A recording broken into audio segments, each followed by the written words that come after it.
If you are new to this series, we have been going through every single national title claim in college football history for the FBS or highest level at the time it was claimed. At this time, we have covered all of the one-time and two-time champions and are moving on to the threes and beyond. Please go back and watch those for me after this if you enjoy this sort of thing. From here, some teams will still be lumped together and some will get their own depending on how much of an argument I feel is needed. So, let's get chronic. Prior to the college football playoffs and BCS national title game, we relied only on the polls to determine the college football national champion, with some formulas and short-lived systems in between attempting to better things. The polling system failed many times, with as many as 4 to 6 teams in contention that never even played each other. This often resulted in many split national championship years. Prior to 1965, some polls voted on their national champions before the bowl games were even played, and then saw their champion lose their final game. If you go back a little further, the first attempt to straighten things out came in 1936 with the creation of the AP poll, and was often the most respected poll for many years. But even then, the early media had their biases and favorites due to what they were familiar with. If all the writers and voters only saw Notre Dame or Yale, they would have no way to compare it to what was going on down south or out west, and usually just sided with what they knew. Prior to the AP, we had a wild, lawless 67 years of college football where many or no teams called themselves national champions, and a lot of those teams didn't even claim national titles in this era until more modern polls went back and retroactively named them national champions. Are you confused yet? You should be. While the AP poll is often the benchmark for a champion from 1936 to 1998, I would still argue that point. If the AP named you champion and nobody else did, that smells a bit fishy. Personally, I tend to side with what a majority of the polls say. So if the AP says you are the champ, but 11 others don't, I look deeper into the situation. And that's just me. You are free to do or think whatever you like. Jerry, just remember, it's not a lie if you believe it. And of course, I view any titles won through the playoffs or BCS title game as automatically 100% legit from the start of the video, even if you disagree with the selection committee. And yes, I have also disagreed with them plenty of times. On the flip side, any that claim a separate title outside of those official parameters I view as complete bullshit, whether the selection committee screwed said team or not. History is history, and I respect that fact, even if I dislike that fact. For the purposes of this channel, I'm only going by what the school actually claims. I will do a series covering unclaimed titles later on. I have added a layer to my tiers and now broken them down into 5 sections. 100% legit, debatable but fair, I see your argument but no, complete bullshit, and introducing 1941 Alabama, which will be reserved for the most imaginary or dumb claims that exist. Illinois football. Surprised to see them here? That's understandable. They've been bad to average for the better part of 76 years. Yeah, there have been some decent years in there, but nothing overly sustainable. They've only had 3 10-win seasons in my lifetime, and 2 wins or fewer 8 times in that same span. Not knocking them, just pointing it out. Now that I've stated the obvious negatives, let's hit the positives and the main point of this video. I am actually excited about this as I am currently in the middle of a book about one of the all-time greatest players in early college football history, Red Grange. And he was quite prominent in the era most of these claims took place despite only winning one himself. A great book so far, by the way. I knew a bit about him before reading it, and I recommend it. Or at least researching the guy. Legend status, and I'm sure 90% of you have never even heard of him. But anyways, we're headed way back, and let's see if these 5 national title claims are legit or not. 1, 2, 3.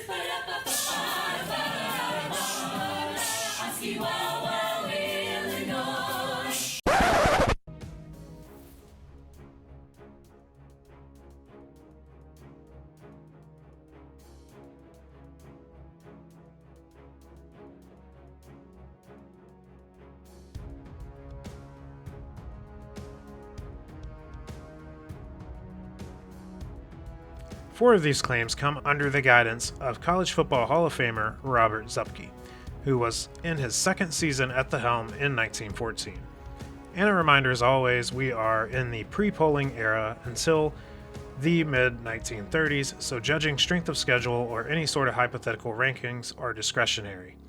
The Fighting Illini won all 7 of their games by a combined 224-22, including a shutout of the first 4.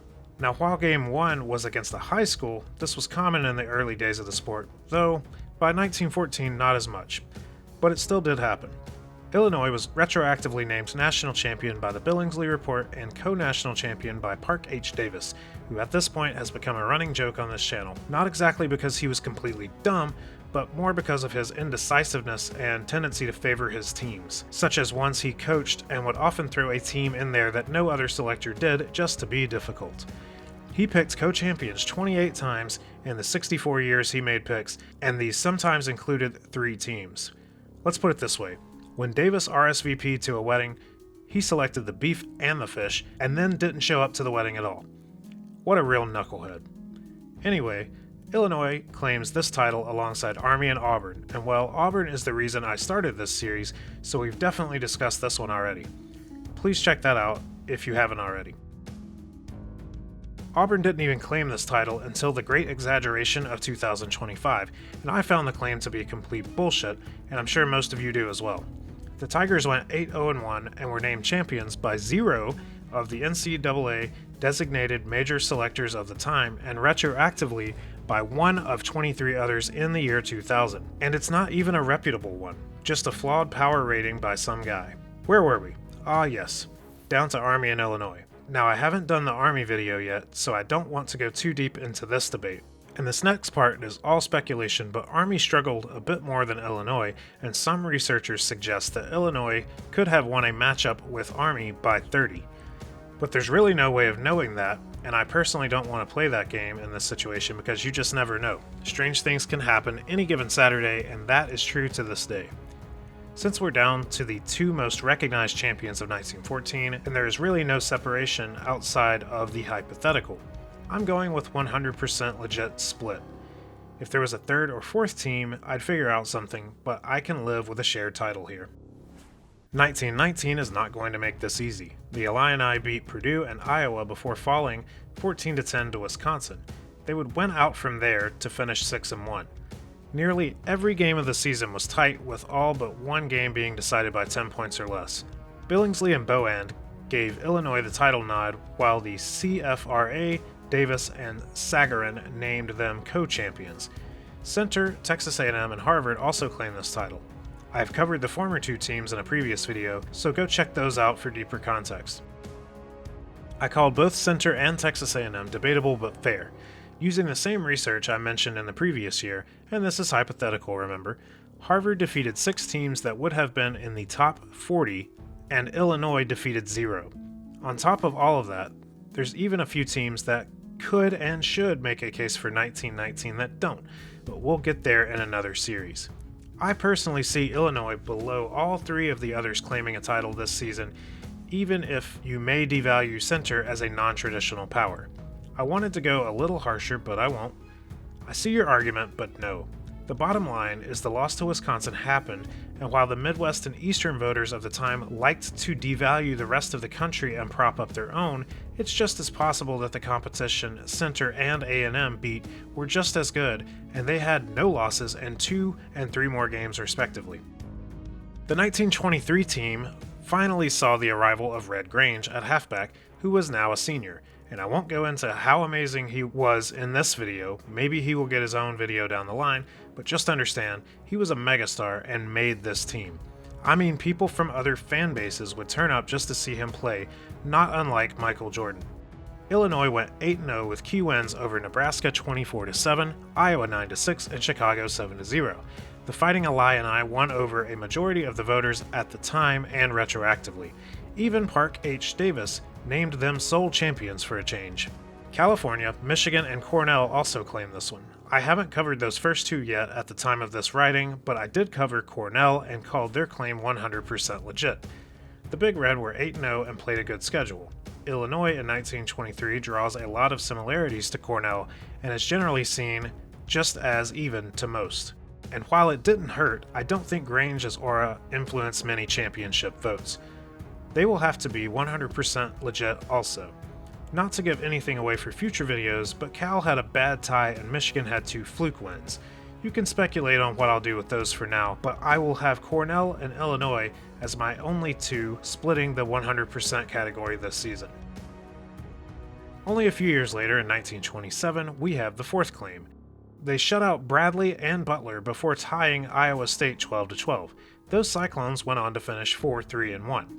Illinois finished the rest of the season in tight ones but unscathed to finish 7-0-1. They were named national champions by 5 selectors, but I'm not so sure why. Texas A&M and Yale also claimed these titles.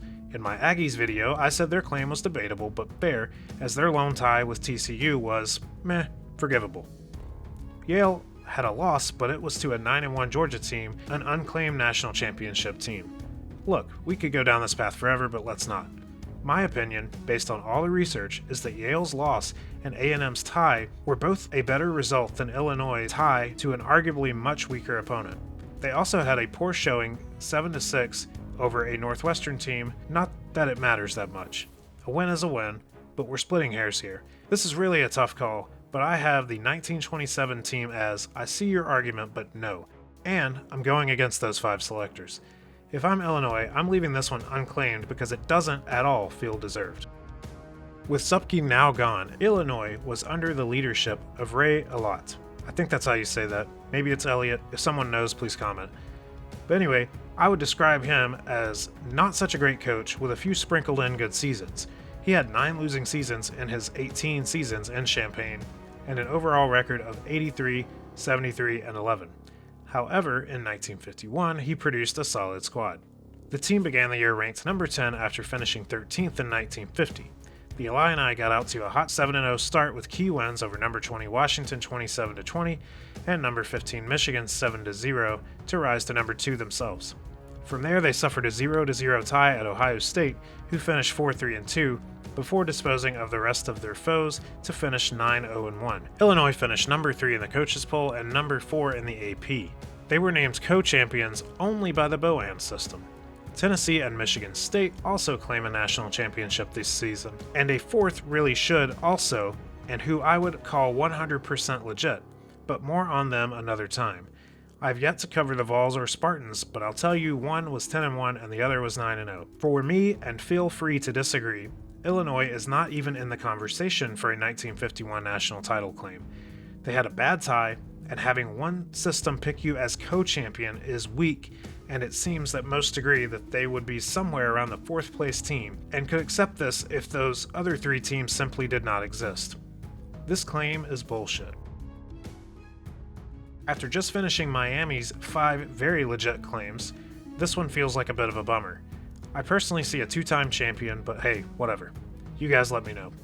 Lately in this series, I've been ending with my thoughts on if I think the team in question will be adding to the trophy case anytime soon, like within the next 5 to 10 years. While the current state in Champaign doesn't look super dark with a combined 19-7 record and a 10-win season in 2025, I see this as the ceiling, and it's likely back to 8 wins next season and a drop to 6 wins if the Illini don't find sustainability. Recruiting is currently not bad, so it is possible they stay about where they are for a bit, but I still think that is going to be 7-5 or 8-4 more often than it's 10+. And it has to be said, yes, if Indiana can pull out a fairy tale run, anyone can, but I really don't think it will be that common. The highest Illinois has ever reached in the college football playoff rankings is number 16, and the highest final CFP ranking is 20th, and is the only final ranking in the history of the playoff era. I do not see Illinois adding a 6th national title anytime soon, though I think there's an outside chance they make the playoffs in the next 10 years, just not likely. Let's put it this way, can you actually see them finishing in the top 2 of this group anytime soon? Indiana, Ohio State, Michigan, Oregon, USC, Penn State, or Iowa? I don't see it. For clarity, I am assuming USC and Penn State rebuild in this example. And they'll probably be equal to or less than Minnesota, Nebraska, UCLA, Wisconsin, and Maryland in half of those years. Anything can happen, but I wouldn't bet on the Illini making the next jump. And there we go. If you feel I was unfair or missed a piece of info, go ahead and make your case in the comments. Please go check out the other videos in this series. There is a playlist for them, and I just recently finished up all the teams who claim 4 titles, and I'm almost done with all the 5-time claims. And remember, this is just one guy on YouTube who did some research and gave an opinion. I'm sure I won't change any fan base's opinion on the titles they choose to boast about, and certain fan bases have made that pretty clear thus far. This has been College Football Chronicles, and I hope you join me next time.